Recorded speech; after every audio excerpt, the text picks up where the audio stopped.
Olá, eu sou o pastor Marcelo da Primeira Igreja Batista de Mantena e estou aqui para ministrar a aula da Escola Bíblica Dominical. Nós temos adotado, neste mês de fevereiro, um estudo particular sobre a saúde emocional. Na verdade, eu quero tratar com você sobre a saúde emocional partindo do pressuposto de que ela é uma das nossas maiores riquezas. Nós estamos nos propondo nesta caminhada a fazer um estudo bíblico sobre o coração. E por falar nisso, eu quero me valer da poderosa palavra do Senhor no texto de Provérbios capítulo 4. Nós vamos ler apenas o versículo de número 23. Esta passagem bíblica nos fornece aqui elementos importantes sobre a preocupação de Deus em relação à nossa saúde emocional. E aqui o texto bíblico destaca assim: acima de tudo que se deve guardar, guarda o teu coração, porque dele procedem todas as fontes da vida. Eu poderia inclusive dizer todos os caminhos, todas as saídas da vida. A palavra hebraica para coração nesse texto é a palavra leb, que significa mente. O que, na verdade, o sábio está nos propondo nesta passagem é que eu e você adotemos o critério de preservar a nossa mente de tal maneira que ela esteja pronta e predisposta para uma história bem resolvida. Afinal de contas, é com a nossa mente que eu e você tomamos as decisões que determinam os caminhos pelos quais eu e você vamos andar ao longo de toda a nossa trajetória de vida nas mais variadas áreas. E as suas emoções, evidentemente, estarão intimamente ligadas a todos estes aspectos que dizem respeito à sua existência. Como nós vimos na aula anterior, a saúde emocional, a saúde mental, é o que nós chamamos de bem-estar psicológico em geral. Isso inclui alguns aspectos fundamentais, como, por exemplo, a forma como você se sente em relação a si mesmo. E não somente isso, também trata-se da qualidade das relações que eu e você travamos com o outro e conosco. E principalmente a capacidade que nós desenvolvemos de enfrentar os problemas que nos cercam ao longo de toda a nossa trajetória e, portanto, as dificuldades que se apresentam em nossa caminhada. Portanto, quando nós pensamos em saúde mental ou saúde emocional, nós estamos nos preocupando, sobretudo, com uma palavra que eu gosto sempre de usar como uma espécie de resumo para o entendimento do que seja saúde emocional bem resolvida: equilíbrio. Esta é a palavra que vai fazer toda a diferença em nossa trajetória de vida no que tange à saúde emocional. Quando nós pensamos em equilíbrio, nós precisamos sempre nos valer do entendimento de seu contraponto, que é justamente o desequilíbrio. E quando se pensa em desequilíbrio, se pensa em pelo menos dois tipos ou duas configurações. Nós temos o desequilíbrio momentâneo e o desequilíbrio que nós chamamos de crônico. O desequilíbrio momentâneo é aquele, como vimos na aula passada, que tem a ver com as circunstâncias. Portanto, este é circunstancial. Ele se caracteriza por episódios de alteração do humor. Já quando pensamos em desequilíbrio crônico, nós pensamos em algo perene, de longa existência. Neste caso em especial, muitas vezes há necessidade de psicoterapia e, em alguns casos, até de um tratamento medicamentoso. Pois bem, o nosso grande desafio é responder à pergunta que não quer calar: como eu posso alcançar o tal equilíbrio que determinará a saúde emocional em minha existência? Hoje nós vamos conversar sobre um aspecto importantíssimo e, através dele, entender, por mais um passo que vamos dar nesta caminhada, como vencer a ansiedade. Aliás, este é um grande desafio que nós temos, porque a ansiedade é um grande mal que acomete a humanidade, especialmente nos dias contemporâneos. Pastor, o que é ansiedade? Vou tentar traduzir este termo de maneira didática, eu diria. Ansiedade, eu posso dizer que é a antecipação de um possível problema, de um possível sofrimento, mas não somente. A ansiedade é também a incapacidade de saber esperar. Mas eu posso melhorar esta definição. Ansiedade é imaginar um potencial problema ou uma potencial ameaça que não necessariamente se concretizará. Portanto, eu e você, quando lidamos com ansiedade, estamos lidando com a antecipação de situações que nem mesmo sabemos se terão confirmação em nossa existência ou não. Os principais sintomas da ansiedade, segundo a literatura da medicina, do comportamento e da própria psicologia em si, que é a ciência do comportamento. Insônia. Insônia é uma característica fundamental de quem vive com ansiedade. Evidentemente, nem todo mundo que tem insônia tem necessariamente ansiedade, mas via de regra, quem tem ansiedade apresenta tal sintoma, tal característica, mas não somente a própria aflição. A aflição que tem relação com o sofrimento, que consome o nosso ser de maneira praticamente descontrolada e desvairada. Eu e você precisamos sempre compreender que a aflição não é algo que traga bem-estar, pelo contrário, ela traz desconforto à nossa existência e por isso se compatibiliza com a ansiedade. Um outro sintoma muito comum em quem desenvolve ansiedade é a sudorese, que é um suor excessivo, e esse suor excessivo ele aparece em situações de estresse, de pressão e muitas vezes até em situações em que boa parte da população administraria com muita facilidade. Infelizmente, quem tem ansiedade não consegue fazê-lo e acaba suando em excesso. A irritabilidade é uma outra característica, ou poderia até chamar aqui de sintoma da ansiedade. Pessoas ansiosas são pessoas com um nível de tolerância muito baixo. E esse nível de tolerância muito baixo acaba gerando irritabilidade, que pode inclusive ser potencializado de acordo com algumas questões específicas, como por exemplo um medicamento para alergia, que tem a propriedade de mexer com o nosso humor muitas vezes. Ainda a taquicardia, este já num estágio mais avançado, mas também é muito comum em quem desenvolve a ansiedade na vida.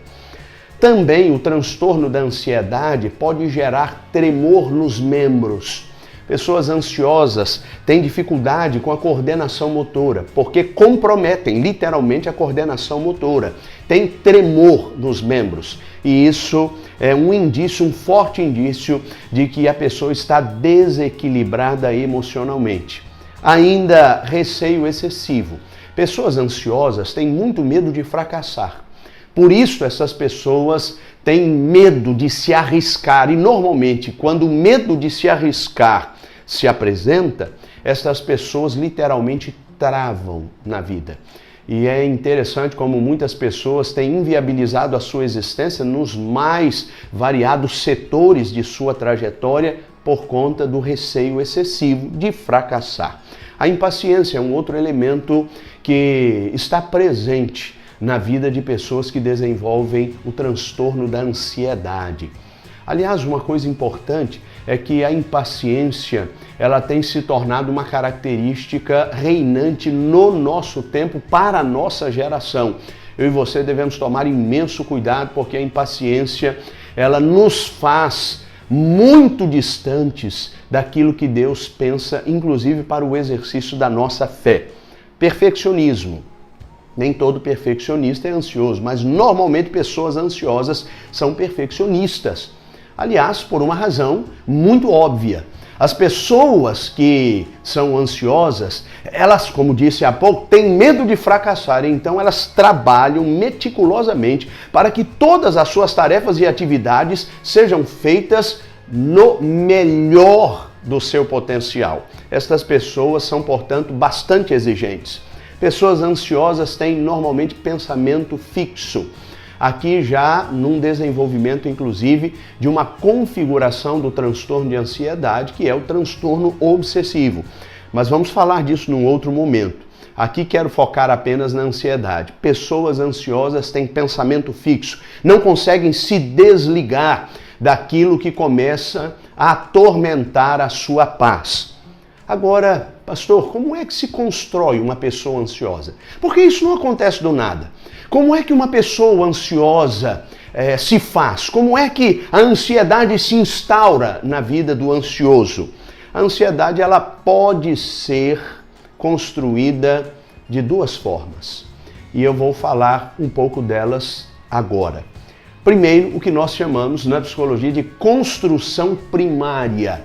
E depois, uma outra configuração, que é a construção secundária. Na construção primária, as pessoas têm normalmente uma vida que é resultado de uma educação extremista. Ou essa educação é severa, ou essa educação é permissiva demais. Note que os extremos estão presentes nas duas situações, diga-se de passagem.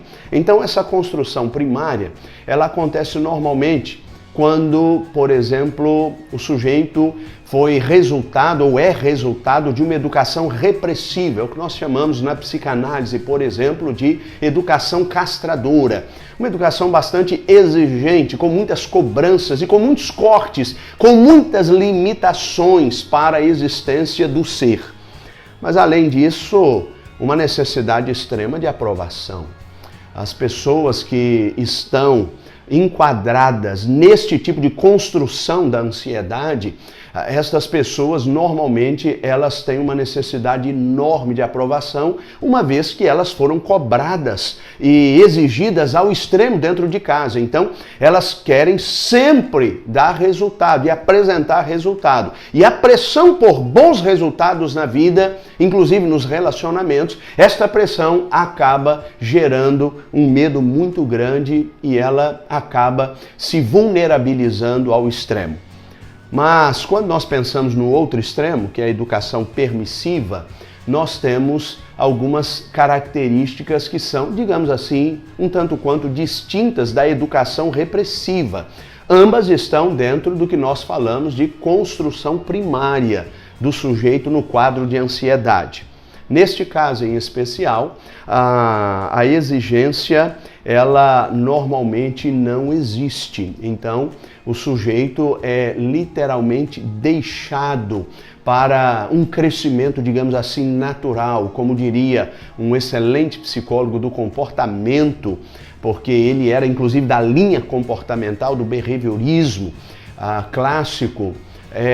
Um crescimento natural, em que as pessoas literalmente são deixadas à própria sorte. Neste caso, estas pessoas desenvolvem um enorme medo de não corresponder às expectativas alheias. E isso acaba criando embaraços extremos para a sua resolução. O que quero que você entenda nesta construção primária é que, infelizmente, muitos não sabem, mas precisam saber que todos os extremos são perigosos. Quer a educação permissiva, quer a educação repressiva, ambas são nocivas ao desenvolvimento do ser humano. E é daí que o sujeito cria ligas, vínculos com a vida a partir de uma construção extremamente ansiosa.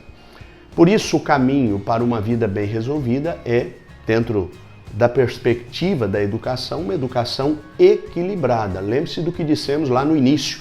É de fundamental importância que nós tenhamos em mente a ideia de que o equilíbrio será fundamental para a sua resolução enquanto sujeito. E isso terá a propriedade de evitar episódios e até do quadro de ansiedade se instaurar em sua existência. No que diz respeito à construção secundária, aí nós já temos o que nós chamamos de pequenos traumas do passado. Neste caso em especial, o que se leva em consideração é o histórico negativo que o sujeito carrega como bagagem emocional de sua vida.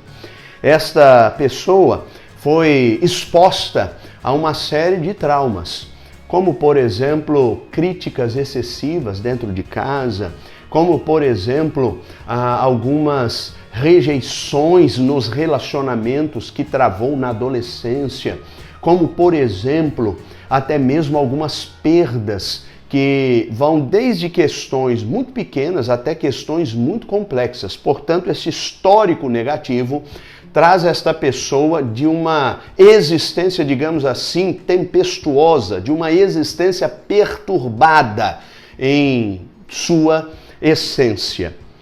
A pergunta, então, que esta lição se propõe a responder é, à luz da Bíblia, como vencer a ansiedade?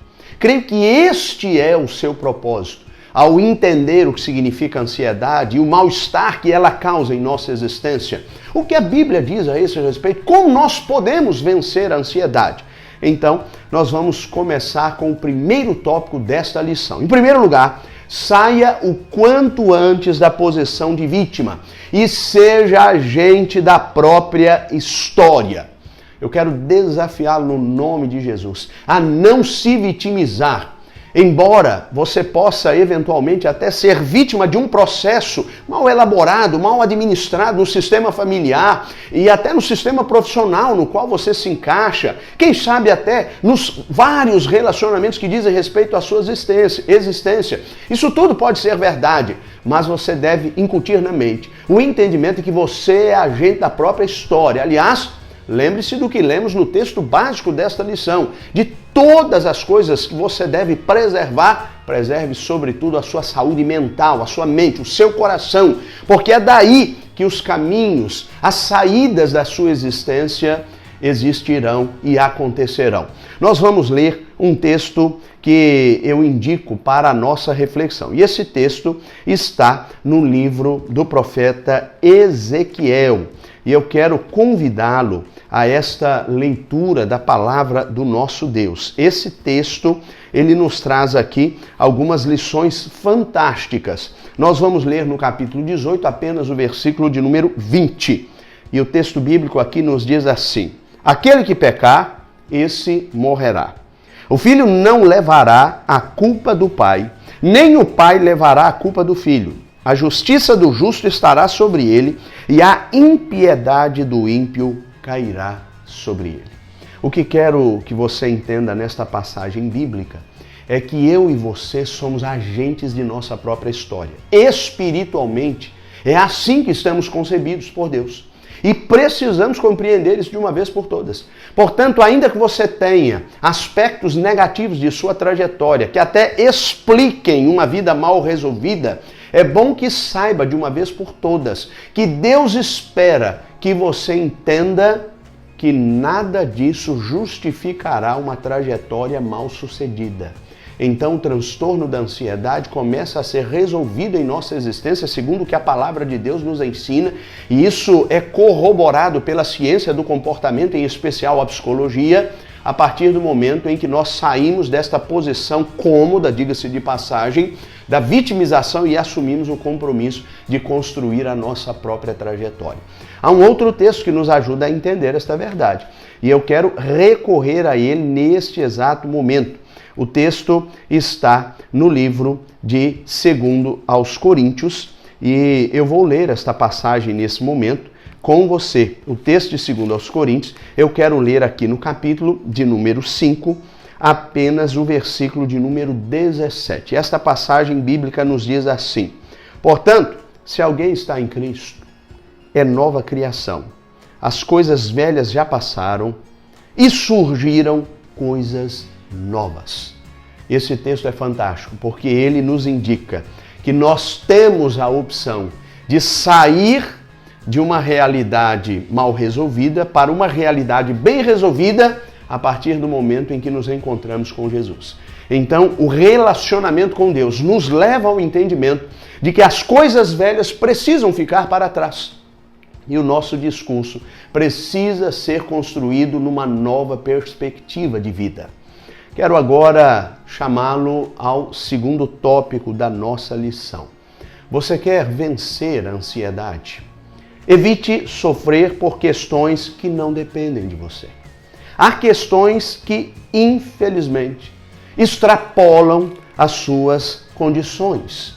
O apóstolo Paulo, ele nos ensina na sua carta à igreja de Filipos, portanto aos filipenses, no capítulo 4, mais especificamente os versículos 6 e 7, a seguinte verdade: não andeis ansiosos por coisa alguma, pelo contrário, sejam os vossos pedidos plenamente conhecidos diante de Deus por meio de oração e súplica com ações de graças. Preste atenção nisso agora.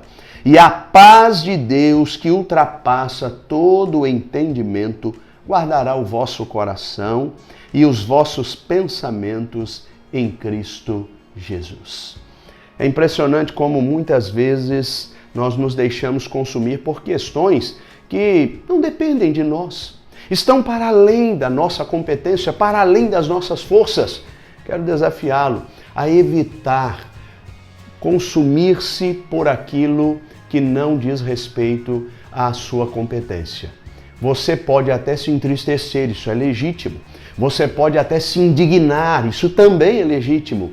Mas você não pode se deixar consumir, porque aquilo que não depende de você não pode ser resolvido por você. Então, evite sofrer por aquilo que ultrapassa os seus limites. Aliás, o apóstolo Paulo aqui aos Filipenses nos deu uma excelente dica. Devemos levar os nossos problemas e aquilo que eventualmente nos preocupa ao Senhor. O que a nós é impossível é perfeitamente possível ao nosso Deus. E Ele tem as melhores condições para nos ajudar a resolver as questões que dizem respeito à nossa existência. Diz o apóstolo Paulo, e eu concordo com ele, porque é a palavra de Deus: a paz de Cristo, na medida que eu levo os meus problemas a Deus, a paz de Cristo, a paz de Deus, inunda o meu ser e passa a determinar o meu coração, portanto a minha mente, logo também os meus pensamentos. E isso fica bastante claro na palavra do apóstolo Paulo. Você quer ainda entender o que a Bíblia diz sobre vencer a ansiedade? Vou compartilhar o terceiro tópico desta lição.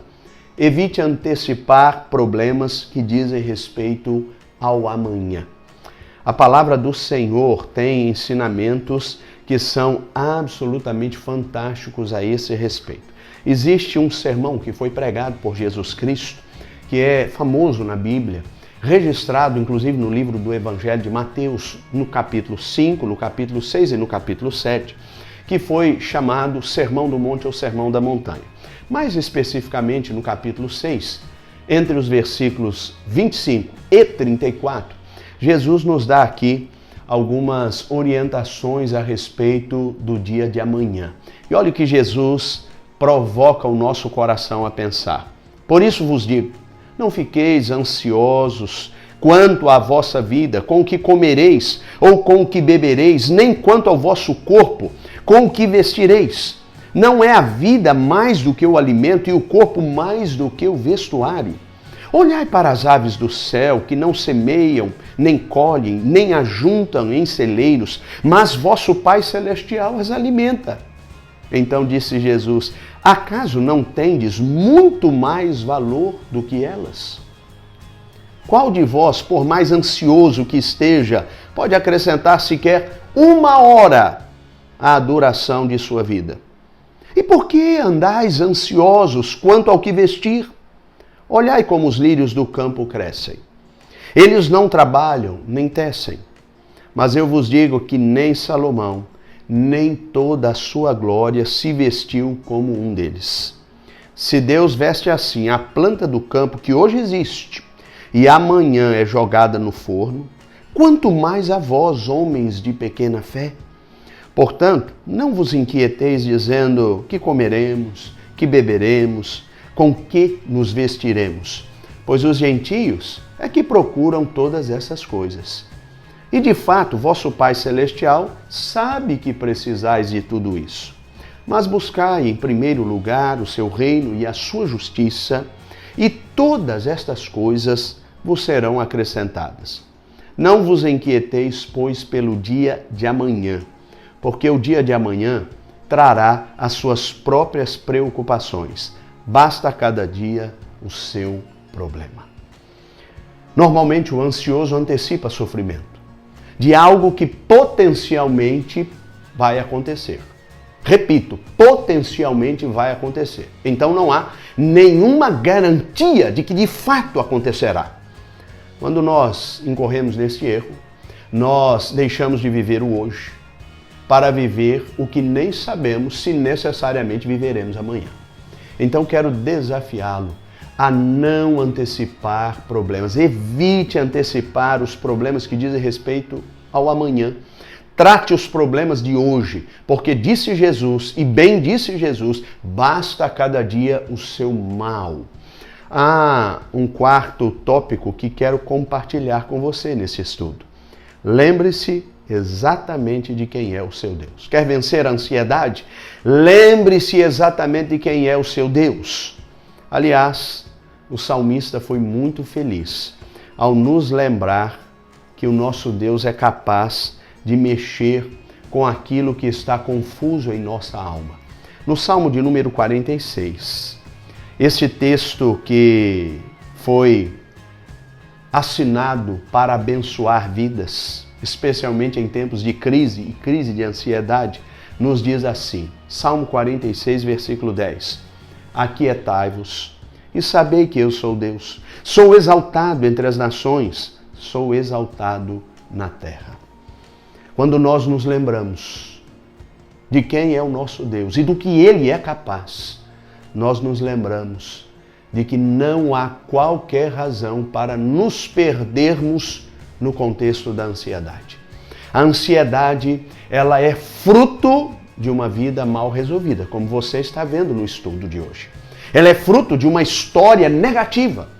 Mas quando andamos com Deus, sabemos que questões negativas podem ser transformadas em questões positivas. Isto é, problemas e maldições podem se transformar em bênçãos. Quando Deus põe a mão, quando Deus intervém, quando Deus age em nosso favor. Então aquiete a sua alma. Lembre-se do que o seu Deus é capaz. Você não se arrependerá. Isto, além de acalmar os seus ânimos, terá a propriedade de gerar o equilíbrio de que tanto precisa para que a ansiedade não encontre lugar nos seus pensamentos. Eu quero terminar o estudo de hoje chamando a sua atenção para o quinto e último tópico do nosso estudo. Não hesite em levar cada preocupação ao Senhor. 1 Pedro, capítulo 5, versículo 7.